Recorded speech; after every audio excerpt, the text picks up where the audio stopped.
नमस्कार बंधुगण आजिर राशिफल आसंतु एही राशिफल विषय रे जानिबा। मेष राशि स्वास्थ्य प्रति ध्यान दियंतु। शत्रुर उत्तेजनार शिकार हुंतु नहीं। प्रेम एवं पिलामानंकर अवस्था खूब भल रहिबो। व्यवसाय मध्य भल हेबो। भगवान गणेशंकु प्रार्थना करंतु आपणंकर एवं आपणंक परिवारर मंगल हेबो। वृष राशि कर्म क्षेत्र रे उच्च सम्मान पाइबा सहित अन्य मानंकु आपणई नेबारे समर्थ हेबे। सेई भली सांस्कृतिक कार्यक्रम रे तथा कला क्रीड़ा और साहित्य संगीत रे सुनाम अर्जन करिबे। भाई को रुग्ण स्वास्थ्य सकाशे चिंता करि पारंती। निर्माण वाणिज्य सांबादिकता एजेंसी माली मकदमा प्रभृति रे उन्नतिर आशा रहिछि। पाखरे सबु जिनिस रखंतु। मिथुन राशि शिक्षणीय संस्था क्षेत्र रे थिबा लोकंकु लाभ मिलिबो। व्यवसाय सम्मेलन रे आपणंको कथा रखिबे। राजनीति रे थिबा लोक सम्मानजनक पदकु पदोन्नति होई पारंती। मनोनीत होई पारंती। पाखरे सबुज जिनिस रखंतु आपणंकर मंगल हेबो। सेई भली चलंतु जानिबा। कर्कट राशि व्यवसाय प्रवृत्ति मध्यम हेबो। स्वास्थ्य मध्यम रहिबो। प्रेम एवं पिलामानंकर अवस्था भल रहिबो। वर्तमान एक नूतन व्यवसाय आरंभ करंतु नहीं। पाखरे एक लाल जिनिस रखंतु सर्वदा रखंतु। एथिरे आपणंकर मंगल हेबो। सेही भली चलंतु जानिबा सिंह राशि विषय रे। मन कथा मनरे गोपन रखी पिठी थापुड़ेई काम हासिल करिवे।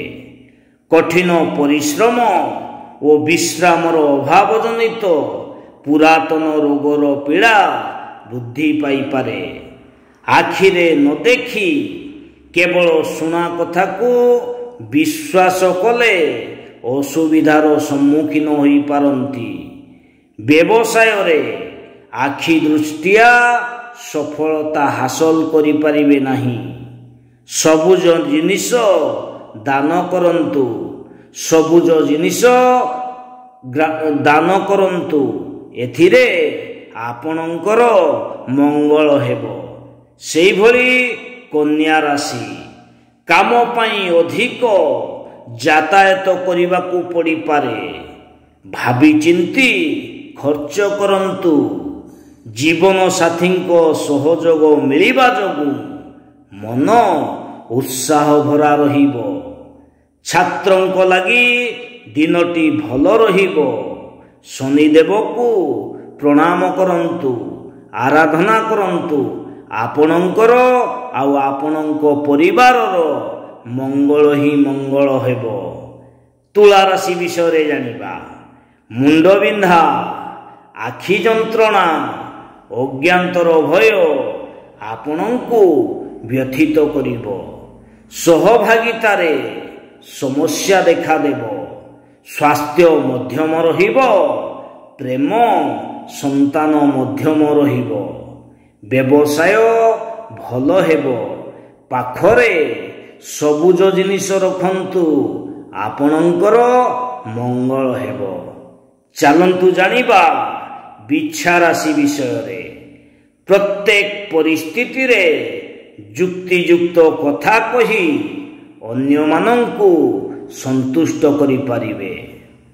परिवार रे स्त्री को स्वास्थ्य हानि जोगु मन अशांत रहिबार सूचना रहिछि। ସରକାରୀ ସ୍ତରରୁ ପ୍ରଶିକ୍ଷିତ ଖବର ପାଇ ଖୁସି ହେବେ। ବାକି ପଡ଼ିଥିବା ଅର୍ଥ ଆଦାୟ କରିବାରେ ସକ୍ଷମ ହୋଇପାରନ୍ତି।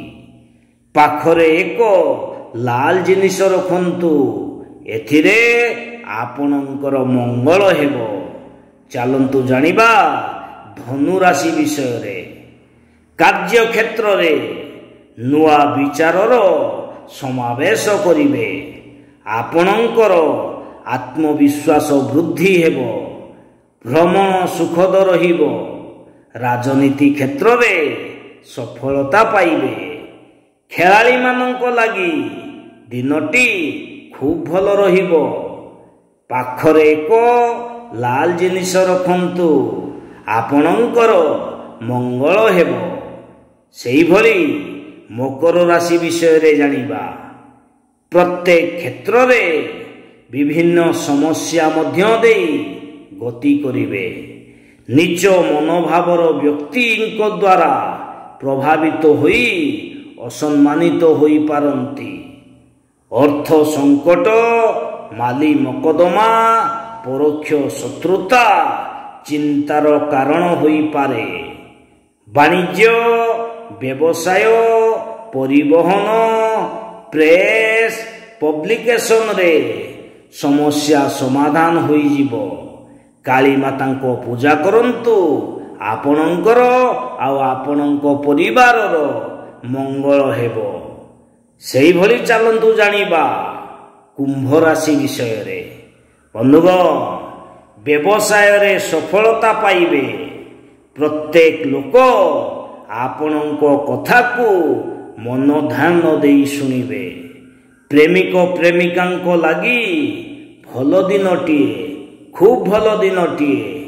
ଆଇନ ଛାତ୍ର ନିଜ ସମୟର ସଦୁପଯୋଗ କରନ୍ତୁ। ପାଖରେ ସବୁଜ ଜିନିଷ ରଖନ୍ତୁ, ଆପଣଙ୍କର ମଙ୍ଗଳ ହେବ। ଚାଲନ୍ତୁ ଜାଣିବା ମୀନ ରାଶି ବିଷୟରେ। ଅସମ୍ପୂର୍ଣ୍ଣ କାମକୁ ଆଜି ପୂର୍ଣ୍ଣାଙ୍ଗ କରିବାରେ ସଫଳ ହେବେ। ପ୍ରତିଯୋଗିତା, କ୍ରୀଡ଼ା, କଳା, ସାହିତ୍ୟ, ସଙ୍ଗୀତରେ ଆପଣଙ୍କୁ ସଫଳତା ହାସଲ ହେବ। ଆତ୍ମୀୟମାନଙ୍କ ସାହାଯ୍ୟ ଫଳରେ ଦୀର୍ଘ ଦିନରୁ ଚିନ୍ତା କରିଥିବା କାମଟି ହଠାତ୍ ହୋଇଯିବ। ଅସ୍ଥିରତା ପ୍ରକାଶ ନ କରି ଧୈର୍ଯ୍ୟର ସହ କାମ କଲେ ସବୁ ସମସ୍ୟାର ସରଳ ସମାଧାନ ହୋଇପାରିବ। ଗଣେଶଙ୍କର ପୂଜା କରନ୍ତୁ, ଆପଣଙ୍କର ଆଉ ଆପଣଙ୍କ ପରିବାରର ମଙ୍ଗଳ ନିଶ୍ଚୟ ହେବ।